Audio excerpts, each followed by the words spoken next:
Welcome to Happy Talks with Dr. Alice and Donovan. Dr. Alice Fong is a holistic naturopathic doctor and founder of Amour de Soi Wellness. And Donovan Jensen is a software engineer and founder of HowToHappy.com. Together, they're out to cause more happiness in the world. Hello, everyone. Welcome to Happy Talks. My name is Dr. Alice, and this is Donovan. And today I have a very special guest, Stephen Joseph, my dear friend. And he is an executive coach for senior executives. And he is also a catalyst for dropping the ego and leading from the heart. Please welcome Stephen. Welcome. Thanks for joining us on the show. Thanks. It's great to be here. Really great. Oh, good. It's great to have you here. So why don't we just start by you sharing a little about your story into becoming a coach for senior executives and your style and your practice and what that looks like. Well, I started a long time ago before people knew about executive coaches. As a matter of fact, I didn't even know what to call it till someone on an airplane said, "Hey, you sound like a coach." But what I had done was I started the Massachusetts Institute of NLP, Neuro-Linguistic Programming, in the late 70s. And so I was running programs like that, and I noticed I had a lot of corporate clients as well as teaching clinical skills to psychotherapists that pertain to, hypnosis and NLP. So I began getting very interested in business people, and that's how I started out. I was at this juncture point where I thought, I could get an MBA, or I could simply model successful business people. And so what I would do is I would ask owners of companies if they had employees that produced at, a multiple of 10, say, compared to their other employees, and they didn't know why, and that they would like more of that in their company, either by selection or training. And then they'd say, "Sure, we've got one of those." And usually it was in sales, and I would follow them around and model what they did, and then set up training programs and selection based on what I found. So that's how I got into coaching and how I learned about business. And then the other part of the story is I've been, for 55 years, 2 or 3 hours a day, I've been practicing Tai Chi, Qigong, and meditation. Actually, the first 17 years was of yoga, but it's always been some serious pursuit of improving the human condition through what people have done for centuries. So I've studied different systems, but I'm always looking for what is the common transformational element.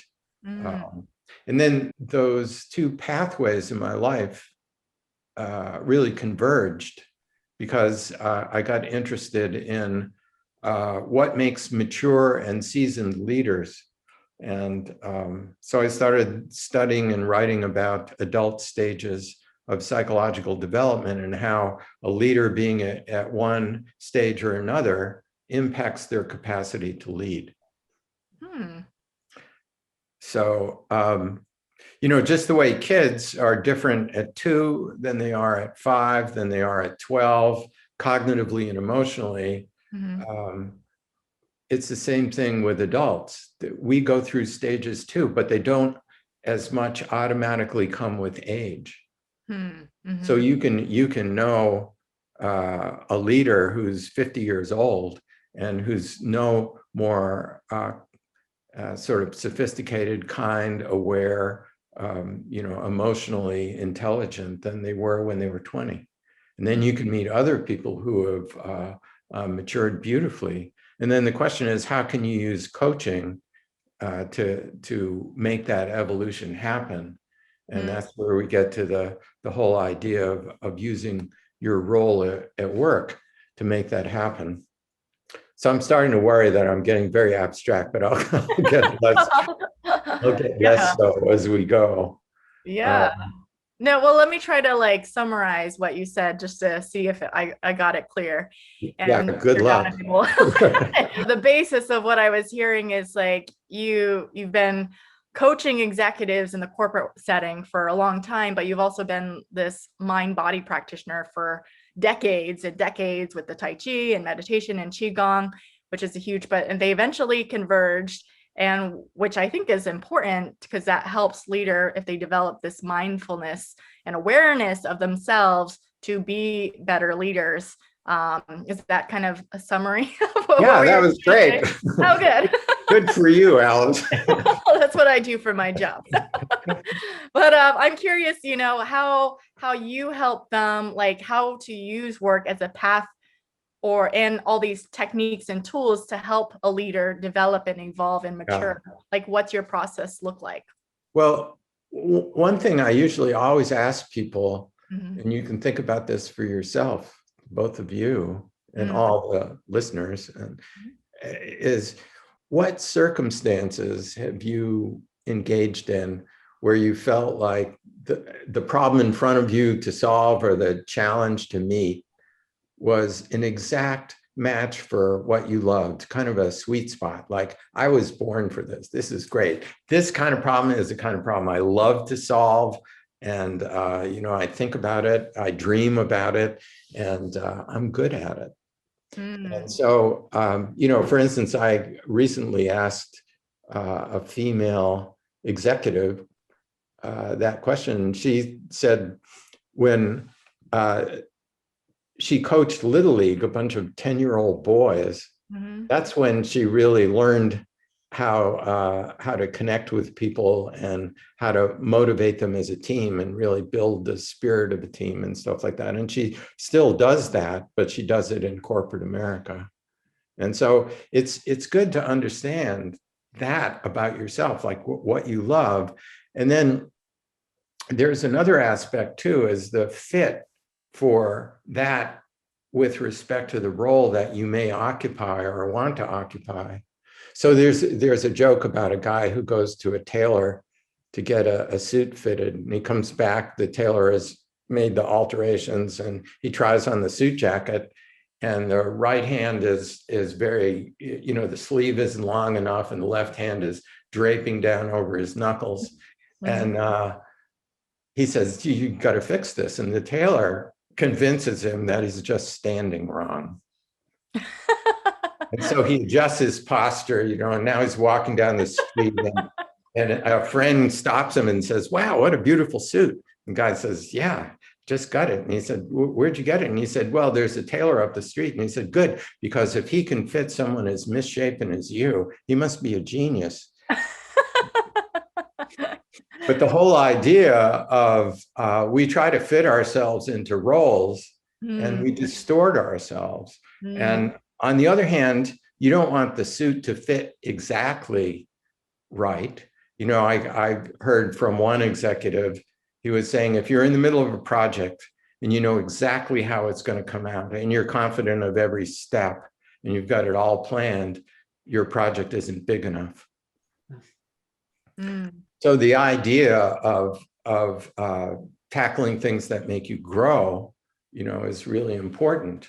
And when people occupy their roles, when we're growing up, we go through stages where we're trying to be heroes in our own drama.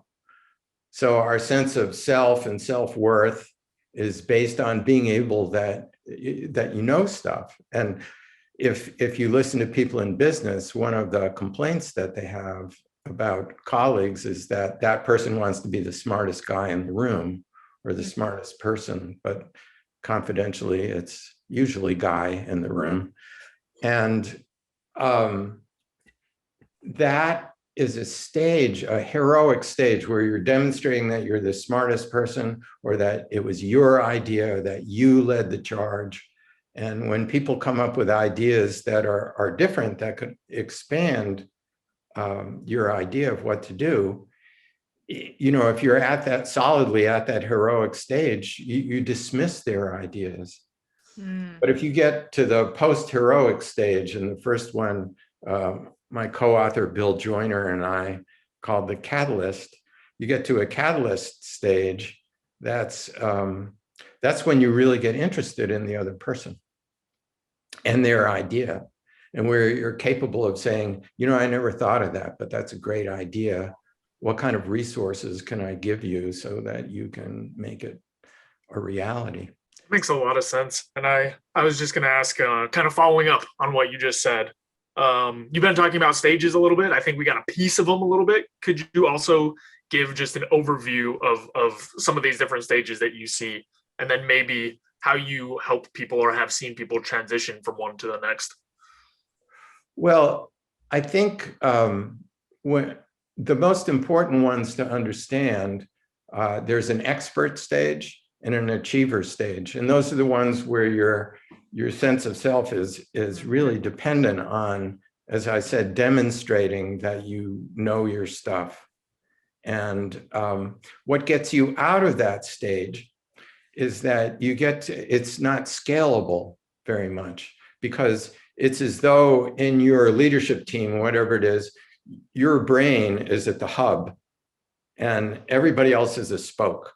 And they're not connected to each other. They just send you messages, and then you, with your fantastic, great brain, figure out the solutions to problems and stuff like that. And that means that you're indispensable. And that means that you can't grow your organization beyond a certain number of people, because you've made yourself indispensable. And so what gets you out of it is exactly that frustration. And also, what gets you out of it is people's complaints about you.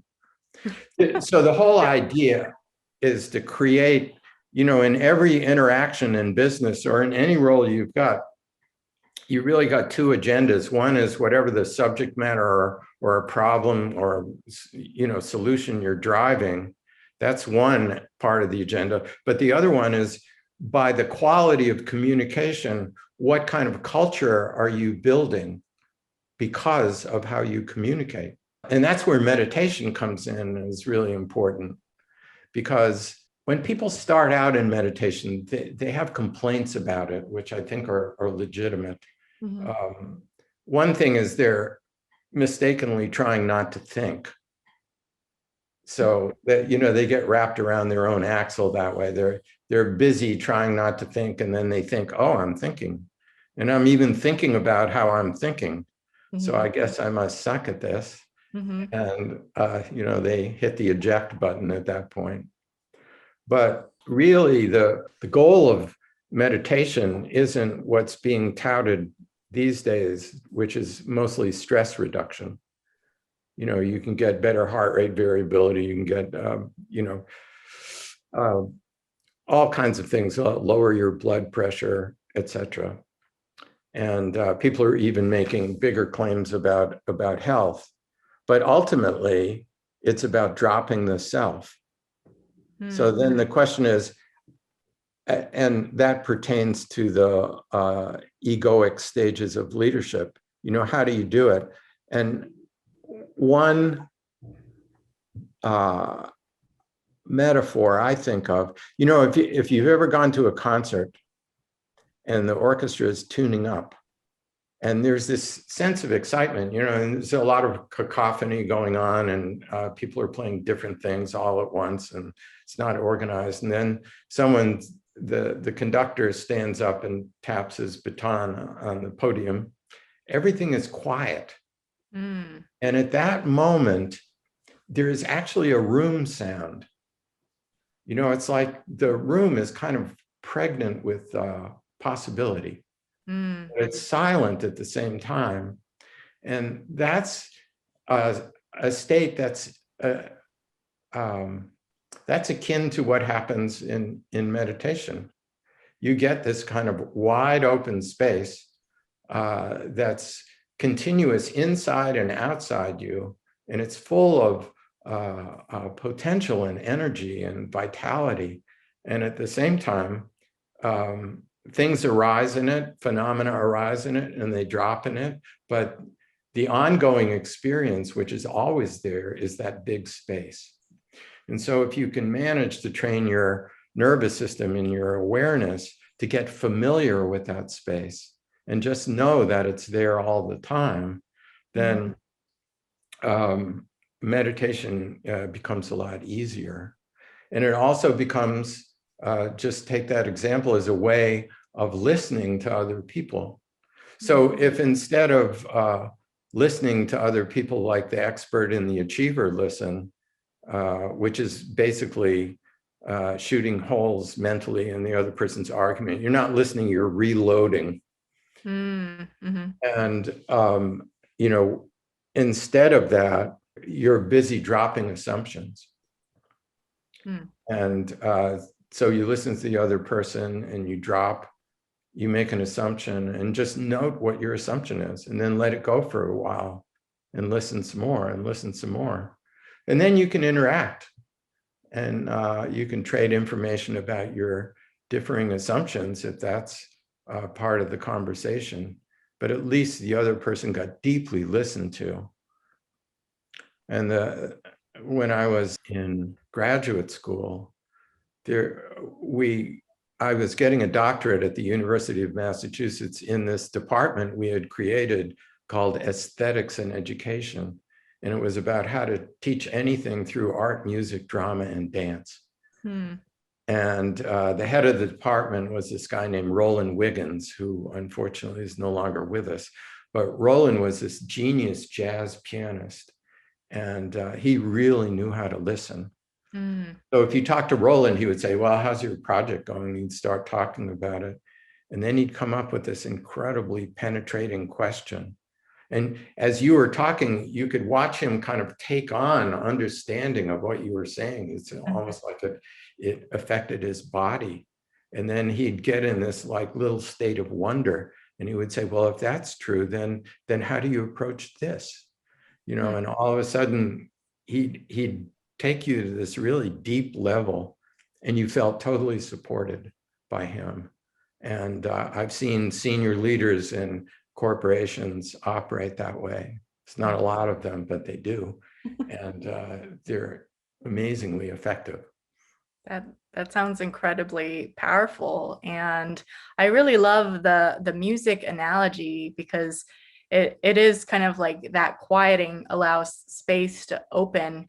And it is kind of, I like how you brought in the mind-body connection meditation of just letting go of the ego, letting go of the self, so you can actually be present to the possibility of anything coming into that space, to be open and receptive and to listen to what that employee might be expressing. Or, you know, it could be such an incredible idea that didn't even occur to you, and it could just create so many different possibilities and just opportunities. Because, you know, if we hold on to our ego being like, I have to be that person that solves all the problems, it's really very limiting. Because it's like your brain, you know, it could be a magnificent brain that is a great problem solver, but, you know, imagine adding 10 brains to the problem solving, or 20 brains. It could just expand to so many possibilities that way. Yeah, no, that's exactly it, Alice. And, you know, it's not the only way to lead a corporation successfully. I mean, Steve Jobs didn't do it that way. I never met Steve Jobs, but what I've heard about him is, if you don't get in an elevator with him, because if you get in at floor 2, by the time you're at floor 4, you'll be fired. And why? And because he would have quizzed you very deeply on whether you were actually executing his vision or not. And if you weren't, you were out. And, you know, the same thing they used to say about Bill Gates, you know, you didn't really get your stripes at Microsoft unless he had screamed at you, you just don't get it. And what it was his vision of the place. So you can lead that way. You could be very successful. But what your life is like, that's a whole different story. And also the rewards of meditation. If you think of, imagine you're standing outside a room, you don't know what's in it, and you're curious, and but it's all dark. There's no illumination. So what you'd like to do is you'd like to take in a clear light and shine it around and see where things are and what's there. But we don't have a clear light. What we've got is a slide projector, little scenes from our own life that we're projecting onto. We don't see it as it is. We see it through our filters and our impositions and projections of what we think, what we believe, etc. But if just like in the sort of the auditory metaphor, you can also do that visually and with all senses. And so the idea is to be fully alive. And that means not trying to escape what is actually there. And part of what's there is also being able to look at your own reactions as they arise and own them, understand them, but not have them rule you. And so, the whole idea is not to use meditation as a state you get into to bypass your reactions to the world. It's more like to integrate them, tolerate them, to lovingly and tenderly acknowledge them, but not to avoid them. So a lot of people also approach meditation in that way too, as a way to just get into a state that, they could also get into a state by smoking a joint, or, there are all kinds of ways to change your state. But this is a way to be fully alive with you as you are, responding to the world as it is, and to just be present with it. So along those same notes, I kind of had a question around, because you're saying, a lot of people approach meditation from a very, I guess, health-oriented perspective as opposed to an ego dissolution perspective. What are some of the differences? Like maybe we can go through an example, because you've been kind of talking a little bit in terms of the approach or the way of thinking about it. But let's say that, I sit down and I'm going to close my eyes and I'm going to meditate. What could I think about, or maybe what direction should I take? Because I think, if you're just starting and taking it from this approach, it might be, one, you might not have meditated at all before, but two, people might be focusing, like you're saying, on the state. So if I'm trying to work on resolving my ego and working through some of the emotional states and whatnot, do you have any suggestions for a starting point? Yeah, well, a lot of meditation systems have a common focus on the breath. So no matter what you're doing, and for a lot of times that's the anchor that your system has. You can check into your breathing and just see how agitated you are or how smooth it is. But you get to a point where in practicing meditation, if you're concentrating on your breath, so let's say that you're taking the breath in and then it goes out. And then let's say that at the top of the breath, at an inhale before it turns to an exhale, there's a little point that's neither an inhale nor an exhale. It's just free and still. So then you kind of focus on that stillness. And then it's also there at the turning of the breath from an exhale to an inhale. And then what you discover is it's there all the time. And so that's the perception of this kind of still place. And then the perception of space, where let's say that you're doing Qigong, and which is very wonderful for health. And there's something called a central channel that runs from your perineum, which is between the genitals and the rectum at the base of the torso. So there's a spot there and a spot at the top of your head. And it's like this column of energy. So now you can breathe up that column of energy and then breathe down that, and imagine the energy rising and falling. At first it's imagination, but eventually the energy really is moving in that way. And then you can imagine that has that stillness in that space and that kind of aliveness because it has the breath. So then you can imagine it expanding to the boundaries of your skin. Now it's going up and down with the breath, say, and this is just one of many meditations. And then maybe it goes out into your etheric field on the inhale as well. So it's going out, it's coming out and going back. And then you can also get the feeling that that space that's outside you in your field and inside your skin is continuous space.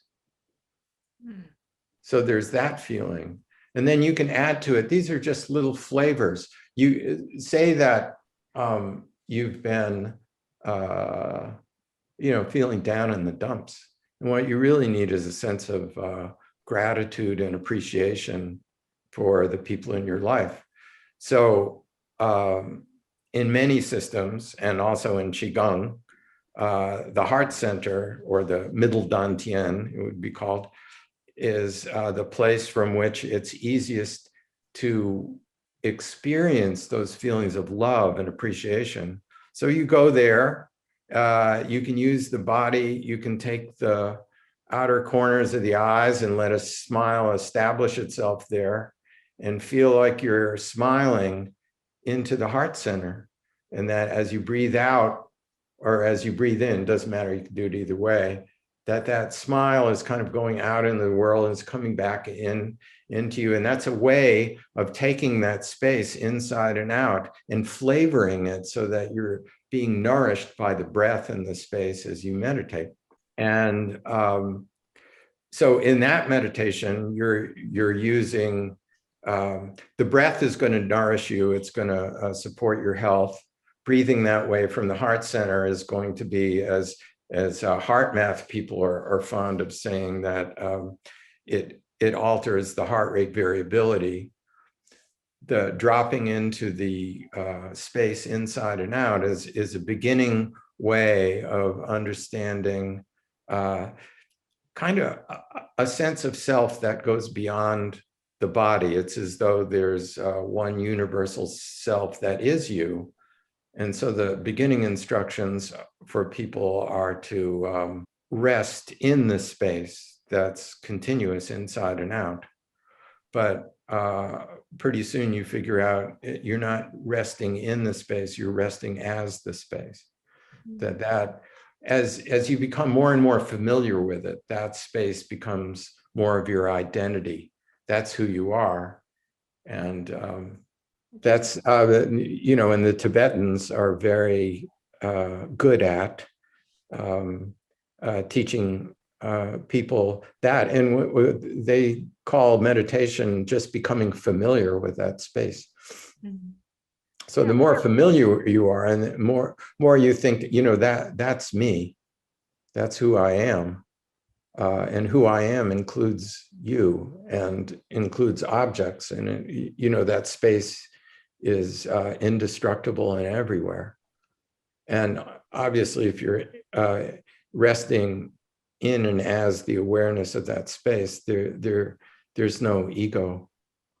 But when thoughts and any kind of thoughts arise, there's a sort of toleration of them, because they just represent phenomena arising that arise and fall in that space. But the space, the Tibetans are fond of looking out into the distance in the sky and having a sky-like mind that goes on forever. And that's just one way of doing it. And, the Chinese have their own version, which you get through Taoist meditation, which is what I'm most familiar with. Wow, that sounds really fascinating. And I like the idea of, especially for newbies to meditation, it's just more of like a practice of creating space and expanding the space and time as you practice more, but eventually to reach a point where it just becomes who you are, which is a beautiful thing. I like. You had mentioned like Qigong and Tai Chi. And in my mind, I kind of just see it as a moving meditation motion. But I'd be curious to hear what distinguishes it, or what's unique about it, that you would recommend it for a certain individual. Well, I think to do Tai Chi well, or Qigong well, you have to be aware of every cubic inch of your body. Hmm. And so that really gets you to occupy your physical space beautifully. The other thing about the kind of meditation, there are two points on opposite ends of a continuum. There are fire methods and water methods. Fire methods make something happen.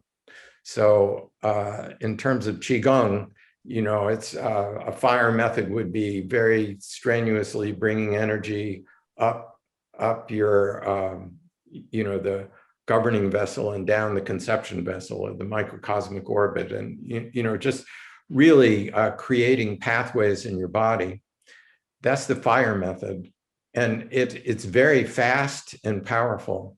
But the water method is what I've been taught to rely on, and it's just removing obstacles from the natural pathways occurring. And it's often a deeper healing. So where the fire method can kind of wallpaper over stuff, the water method just gets deeper and deeper. So for instance, in Tai Chi,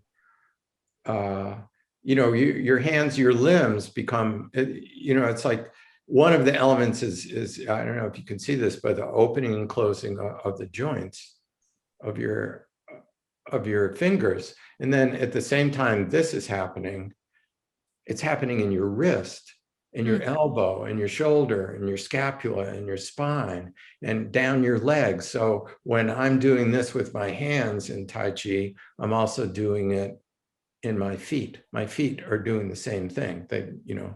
I can't shuffle cards with my feet yet, but I'm working on it. So the whole body is moving like this, and because it has, you can feel maybe a spot that's stuck someplace in your body. Maybe it's in your torso or around your chest. And so as you're moving through the Tai Chi form, you can sort of call on this dissolving energy, the kind of heavenly energy that's coming down like a gentle mist that's dissolving all knots and unlocking all spaces. And that would be how you use Tai Chi as a meditation. Not that it's just slow and you're paying attention to it, but also that you're dissolving anything in your body system, your energetic system, even emotions that are coming up, and even systems that are more subtle than that. That what the Tai Chi does is it shows you where you're stuck, but it also, in doing that, also gives you the power to focus on that stuck place and dissolve and have it open all by itself, just in response to the invitation to dissolve and melt and relax into this field of awareness that's all around and through you. And so that's what's happening when you use Tai Chi as meditation. And some Tai Chi forms, as I've been taught by Bruce Francis, you can find him on energyarts.com. He said that the Wu style of Tai Chi it lends itself best to what I just described. But you can do it with the Yang style, and that's all possible too. Wu's Chen style is a little bit more fiery. But anyway, that's how to use Tai Chi and Qigong is like, if you're familiar with Bagua, which is a martial art, it'll raise a lot of energy. And then when you feel where you're blocked, you just sit down and dissolve. And so Tai Chi becomes a way of calming you down, but it also is a way of rattling your cage, because it shows you where you're locked, and it will rattle your cage. Interesting. Yeah, that's really interesting. It's a tool that I haven't used much. I did take a Tai Chi class once. I don't think I quite made it to the level where things were unlocked or unblocked. Not rattled. No, I was definitely rattled, but not for the, not for the same reason. No, but there were definitely times where I felt, and it's probably at a much lower level, but especially towards the end of that, where I started feeling very in sync with my body and very tuned in to what was Yeah. happening, and movements felt very fluid. And like you were saying, it was easy to tell when certain, for me, it was mostly in my body because that's the stage that I got to. But I could tell when certain parts of my body were locked up or not able to move as fluidly and whatnot. And I think it's a really nice tool worth mentioning because I don't think it's especially common, at least in comparison to just static meditation. I guess I'll call it sitting meditation. So I think it's nice to kind of share out that information and give people another idea for an outlet that's in the same vein. Because now that we're talking about it again, and I'm remembering back to what I did, there's a part of me that's like, oh, I actually really want to go try that again. Now that at the time I didn't have much of a meditation practice. Now I have much more of one. Yeah. And it's one of the things where you really need a good teacher. So I would say, the programs on energyarts.com they've got a really nice setup. So I do, most of the time I'm teaching executives, but sometimes for friends and family, I send them to that site and they learn it, and then I can make little adjustments with them one-on-one. But you don't even need those adjustments. So, if people are listening, I would go to Energy Arts.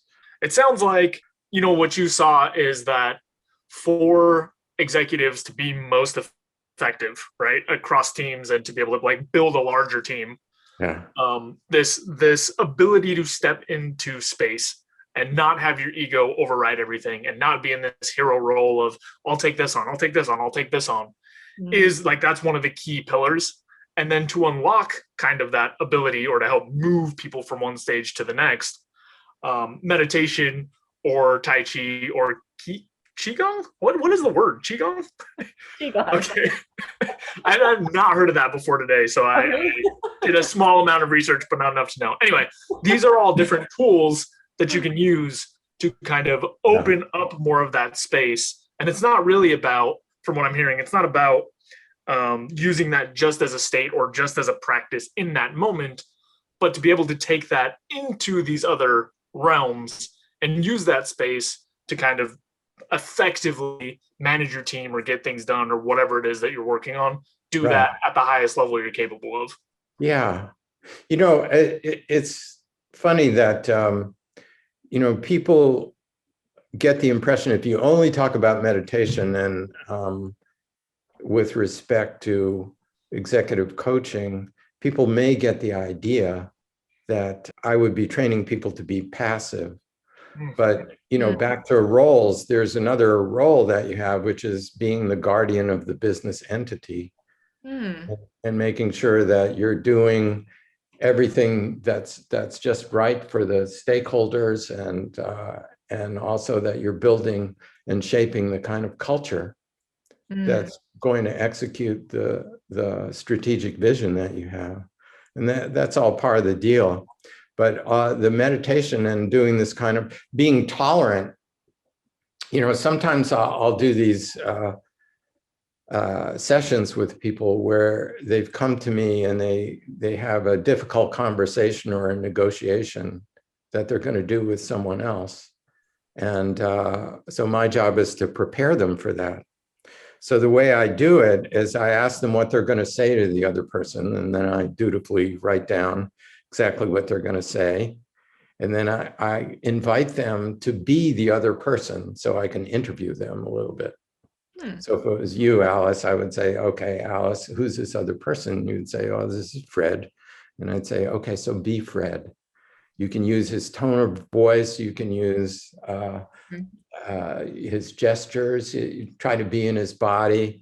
And then I'll just start talking. I'll just say, Fred, this is the first time I've met you. So tell me a little bit about yourself and who's at home. And, you get more and more into Fred. Those questions are meant, Alice, to get you into that other person's being. And then at some point I say, well, I understand you're meeting with Alice Thursday at 2:00. What's that meeting about? And what's at stake for you in that meeting? What's important to you about it? How would you like it to come out? And then, you would say all that. And then I say, well, I happen to know what Alice is going to say to you. Are you interested in hearing it? So then invariably they say yes. And then I say, well, she's going to, and then I read all the notes that I have about what they're going to say. Mm-hmm. And invariably they have the experience of, oh, that could be okay. Oops, that would never work. Oh, I shouldn't say that. And so part of going through these stages is the increased ability to put yourself in the other person's shoes. So you're helping them develop that. And so when they get finished with that, invariably they've got ideas about how they would approach it differently. And then I also ask them, and I coach them a little bit on that. And then I ask them, is there anything you don't like about Fred? And then, they can say stuff like, oh, he's a self-important jerk. That's what I don't like about him. And then what I do with them is I say, well, imagine you were acting just like Fred. Just imagine that. And then imagine what emotions would have to be present inside you to drive that kind of behavior.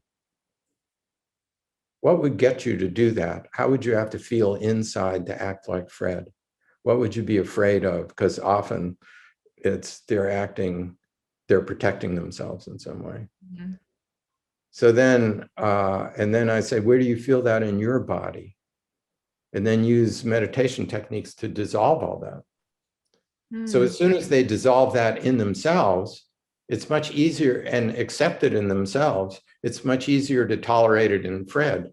So it's easier to talk to Fred because he doesn't bother Alice anymore. That sounds great. But that, and then often I teach them to say, in preparation for this meeting, Fred, I've been thinking about it, what it must be like to be in your position. And here are some of the things I've thought of. And, tell me if I'm right or wrong about those. And I'll offer the same kinds of things from my end. And let's see if we can put all our cards on the table and come up with a solution that works for both of us. Do you want to proceed that way? And sometimes people don't, but at least you made the offer. Mm-hmm. Totally. Yeah, I can really see putting yourself in another person's shoes and just seeing it from their perspective can really open a lot of insight into how to interact with that individual. Oh, absolutely. Mm-hmm. Absolutely. And the other part is to soften the whole projection thing. Mm-hmm. Yeah. Which is, I think that's really important to do. Oh, definitely. Because I think if you go into a conversation expecting them to be a jerk, then they're gonna be what you kind of put in because you're acting. Exactly. Yeah. Yeah.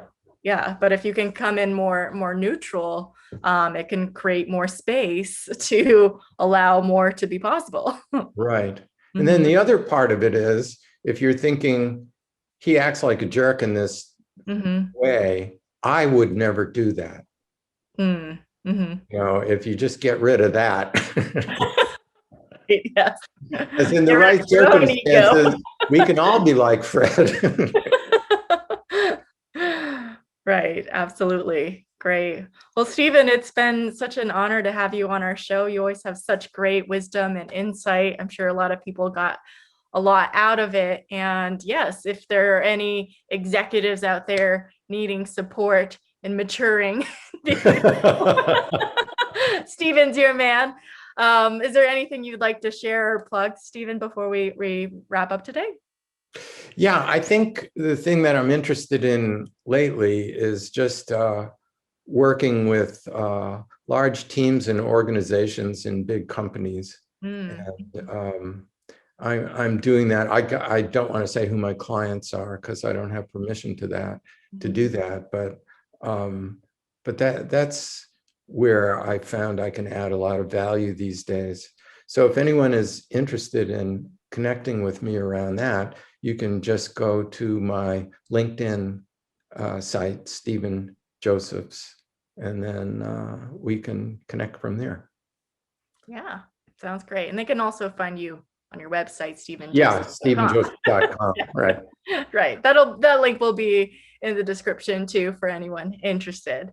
Yeah, good. Excellent. Well, thank you so much for being on our show. Well, thank you. It's fun to talk to you too. It's a delight.